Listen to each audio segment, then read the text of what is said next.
And now, our favorite part of the show, the choices of the voices. Again, thank you to the wonderful and ever so lovely Miss Button for introducing our favorite portion of the show. You heard the lady. It's the choices of the voices, where we ask the questions and you give us the answers. We give our answers, and sometimes we'll pick at you. We'll have fun. But as I said before, it is all within good fun. With that being said, Scotty D, what's the question for this week's choices of the voices? All right, we went along with baseball this week, and I guess most people don't like baseball because here's the question. Your favorite baseball team is winning in the ninth inning. Who do you least want to see come to the plate against your team? I had a little list in my head, but we only had a couple replies, a couple good ones. The ones that we got were very good. So, Eddie, cool. Let's talk through these things. Let's see what we got here. All right, let's go ahead and get it in. The Hall of Famer himself, Uncle Max, says, wait for it. Wait for it. He said, Stan, the man Musial. Oh, wait a minute. He did a U-turn. He said, no, Babe Ruth. Oh, my goodness. He was responding to Be Live crushing him last week.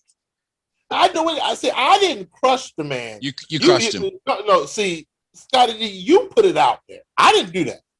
I didn't. Yeah. You set up the delivery. Oh, but I didn't mean to, and you. I know you did, but I'm a young rookie. I'm a young rookie in Major League Baseball. It was a 3-0 pitch, and you delivered it high, and I had to knock it out. I had to do it.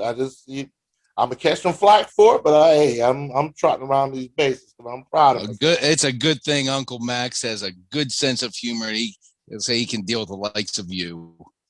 Oh wow! It's just me now. Okay, I see what it is. Uncle Max, you already know how much we all love you here, and it's all in good fun. Thank you again for the birthday shout out, man. Love you, and hey, yes sir. Max Fly, I'll see you in July. Coming down to see you in a couple weeks, buddy.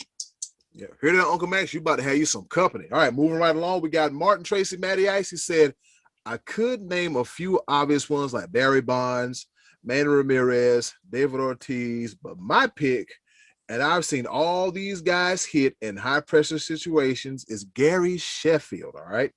His swing is so fast and powerful. He used to absolutely crush the ball, all right? The ball sounds different, like an explosion coming off of his bat. So we got one for Gary Sheffield. Yeah, I know we mentioned this once before, but that dude had, like, to me, the fastest bat I had ever seen. His bat speed was incredible. I never saw a guy pull the ball, like, just hit so many foul ball line drives, like, down the left field line, because he was so fast with his bat speed. Yeah, man, that dude was that dude. He did have some explosive pop on that stick. You remember how his stance was? He come up to the bat and he come up to the box, and the bat would just start. He looked intimidating. Yeah, he just handled the bat different than anybody else, you know. And he got so much torque. Yeah, on that bat swing, it was ridiculous. Like I tried to do all this and everything like he would. It's like how? Like I know I had to do the traditional step and drive field. I don't understand how he. Like that takes tremendous power in your wrist and your forearm region. Like it was ridiculous how he generated so much bat speed. But yeah, I can appreciate Matty Ice answering that because Sheffield had a little run there with the Yankees, and Matty Ice being a big Red Sox fan, so I can imagine him not loving seeing Sheffield up if the game was on the line. Yeah, he also played for the Braves and played against the Braves when he played for the Marlins. So it was like, I remember when I first saw Gary Sheffield, I was like, oh boy, here we go. When he used to play for the Marlins, and then he go for the Braves. Come on, Gary, let's put it out the park. What we doing? Put it out the park. Let's get it out of there. Get it in, get it out, and get it gone. All right, the best name in the game, JoJo Comfort. He says, there are so many to choose from. My top two would be Tony Gwynn and Ichiro Suzuki, all right? But I have to give the nod to Ichiro. There's no place on the field that's safe when he's in the batter's box. He always made contact and was never anything even resembling an easy out. Ichiro Suzuki. This is interesting. His two picks, the guys he mentioned, Tony Gwynn and Ichiro, are two of the guys whose lifetime batting averages were super high, but we're not power guys. And you tend to think who scares you the most is guy that could come up and knock one out of the park.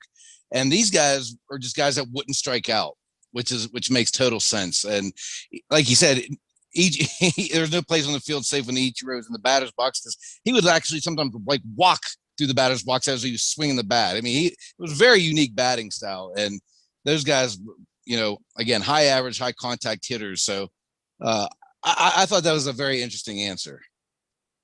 Yeah, I agree with it, because again, they were so sound in the batter's box. Like it wasn't something that they didn't lack for power. It's just it wasn't their they valued the base hit more than anybody else in the game.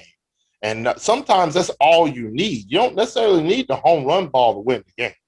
Well, right. And for the purposes of this question, I said, I think I mentioned it. I didn't say it today, but if you got runners on base, you don't need a home run. You just need an Ichiro to come and slap on someone where nobody's playing. Right. Yeah. And he was definitely one. He was definitely, I want to say, the best at doing it. I won't say one of them. I want to say the best at doing it. And Tony Gwynn is definitely up there. So I definitely respect these answers. Absolutely. Yep. Speaking of respecting answers, Scotty D, who's your pick?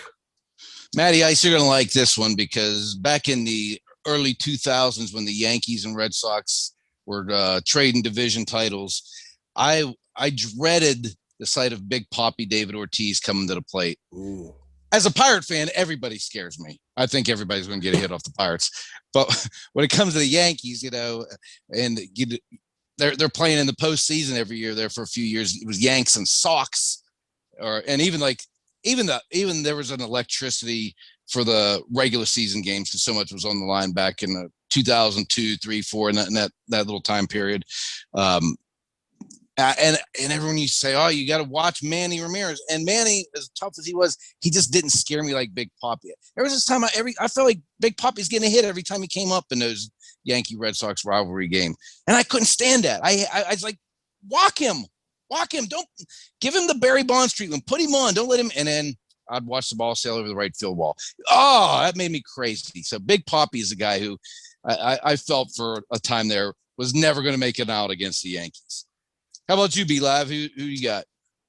Well, I'm gonna do something just a little bit different, because I want to pay homage to one of my favorite players of all time, and also I want to say who I fear the most. Because most people will say who they fear the most would be an opponent. One person that struck fear in my heart for a good reason, actually, played for my favorite team, the Braves, would be one by the name of Chipper Jones. Larry Wayne. Yes, sir. And the reason why I say that is because Chipper Jones will go down in history as one of the best switch hitters in the game. He had power from both sides of the plate. Career 303 average. And one thing that a lot of people don't really realize about Chipper Jones and how great he actually was is because for the majority of the time that he played for the Braves, he was overshadowed by the greatest pitching rotation ever in the history of the game. Like, a lot of people don't realize he was on the same team as your Tom Glavine, your John Smoltz, Steve Avery, Greg Maddux. Like, he was John Rocker. Wow, let's not do that. Let's not Crazy do that man. Let's not do that at all. You will not. I'm about sick of you. But man, like he was a threat at both sides of the plate, and I just enjoyed watching them in clutch situations. But one person that I absolutely feared, and it's not necessarily I feared him, it's just you just knew he was a walking freaking home run clutch hitter and the sweetest swing in all of baseball, and that's the kid, Ken Griffey Jr. Man, just it. I wish, like, I wanted, like, just watching him play baseball, I want to be left-handed. Like I didn't see a way of replicating his swing being right-handed. I tried it. I tried being a switch hitter. I am not that coordinated. That not even close. I tried to be a left-hander just because of the way he swung the bat. And man, so I just know that Ken Griffey Jr. he's always been one of my favorites. And in any chance you give me the chance to mention him, and I'm going to mention the kid all day, every day, twice on Sunday. Yes, sir. So that leaves me. I really didn't watch him until later on in his career, but I went back and watched some of his older stuff. I'm going to have to say Rickey Henderson. Woo! Yeah, Rickey Henderson, one of the greatest. I like that. One of the greatest leadoff hitters of all times. Now you got to think about it, right? Rickey Henderson, he amassed over 3,000 hits in his career and 11,000 stolen bases. I forgot the exact number, but yeah. So you also had to deal with that. But in this particular scenario situation, give me Rickey Henderson, because he's another guy. He'll find a way to take the bat and hit that ball and put it somewhere where you can't get it. And say the bases are loaded, and hell, he might even give you that tie-in run and that scoring run, and the game is over with. I mean, Rickey Henderson was an absolute menace. He really didn't have any big home run numbers. I mean, how many guys they'll tell the pitcher, "Hey, look, I'm gonna get this base hit. I'm gonna steal second. There ain't nothing you can do about it." He did that too. Yeah, you know how demoralizing it is as a catcher. I mean, just think you're Mike Piazza and you got doggone Rickey Henderson telling you this. What are you gonna do? To throw your whole arm out of socket, trying to, especially in those clutch situations, you can't miss by an inch. That ball's gonna be in the field, and Rickey Henderson gonna be at third before you even know it. I think with him, you fear him being at the top of the lineup, being the first at bat, because he's going to be at third base at any given point of time, and all you got to do is a sac fly, and the game's over. So I'm just saying that I could definitely respect that answer. Yes, sir. Hey, man, Rickey Henderson, man, one of the best hitters of all times. All right, fellas, so we got everybody in for Choices of the Voices? Yeah. Yes, sir. All right, so shout out to Uncle Max, the Hall of Famer himself, Matty Ice, and Joe Comfort, the best name in the game, for their participation in this week's Choices of the Voices. Short segment this week, but all in good fun, man. We talked about Rickey Henderson, Babe Ruth, Uncle Max's boy, Tony Gwynn, Gary Sheffield, and them wild hands and doing all this mess here, man. I used to get dizzy watching that guy play. And Tony Gwynn and Ichiro Suzuki, or as they say in Japan, Suzuki Ichiro, because the last name is more prominent than the first name. But with that being said, Scotty D, what's on tap for next week for Choices of the Voices?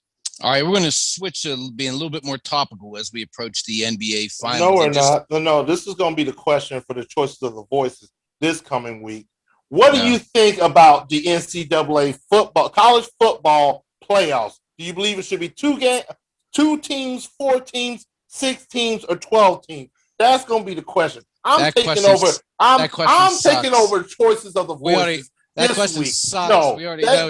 No, I want to know the answer. I want to know what the voices have to say about that. Hey, go do that on What Happened Wednesday, whatever it is you do when you sitting around scratching your belly. But the question for next week. We're going to get into the NBA and ask you to name one of your favorite memorable moments from NBA Finals history. Ooh. Favorite historic moments from NBA Final, and try not to just say Lakers stuff, because I know that's probably what everybody's going to do, but good chance I might. Anyway, that's that. Next week, Eddie Cool, give us something to talk about. Favorite memorable moments from the NBA Finals. We know y'all. We know good and well y'all watch some basketball, not a whole lot. I know y'all watch some playoff basketball too. I can think of 3 or 4 memories off the top of my head, but I said for next week's edition of the Choices of the Voices. Come back next week and have some fun. We'll have some more answers and might have some more jokes. You never know. Here on the Sports Bros podcast.